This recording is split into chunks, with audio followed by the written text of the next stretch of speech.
dhe më pastaj ka thënë dhe jona mbyll gojën ti dekreto tash u bëj mirë i njëjti. Pra, derisa këta të dy i kemi kur kolliten ata çdo gjë bëhet, domethënë Kosova është në krizë. Dhe këta po krijojnë parametra friksues për një pjesë të elektoratit LDK-s, se LDK-n po do me e çunë PDK, se LDK-n po do me e çunë VV. Jo, këto janë shërbimet parapolitike të udhëhequra nga Dejona Mihajli, e cila me çdo kush po tenton që t'ja marrë elektoratin LDK-s, po don ta zhbej LDK-n. Dhe këtu për fat keq, domethënë nuk po din ta menaxhojnë, s'po them që me Rin ta bëjnë një gjë të tillë. Jo, nuk besoj asnjëherë. Edhe kur ka diskutime të tilla, sepse të diskutohet tani për shkarkimin e Abdigjikut në një momentum të tillë, kur është koha për të folur për institucione, zotri Kelmendi, a vepruan mençur, a gabuan, kur vjen puna për këto përplasje brenda LDK-s, do shta të gjeni një moment tjetër, apo të prisnin deri në vitin tjetër, për shkarkimin jo po për kryetarin e ri të LDK-s, apo kryetaren. Në politik është ka momentum. Momentumi është gjë e më e rëndësishme në politik berje.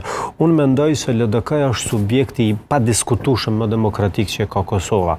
Dhe njerëzit dikush i fërkojnë durët se u qa tash u prish tash. Edhe kur ishte presidenti Rugova që në fillim vitet 90-a kishte segmente të caktuara nga jashtë që dëshironin ta shunin, ta rrzonin, ta banin, ai në mënyrë krejt demokratike i merrte votat. LDK-ja ndodhet në një situatë shumë të keqe, sepse figurat caktuara, po them brenda u gjetën që shërbyen për segmente parapolitike ose oponent politik, thjesht nga VV-ja ose nga PDK-ja.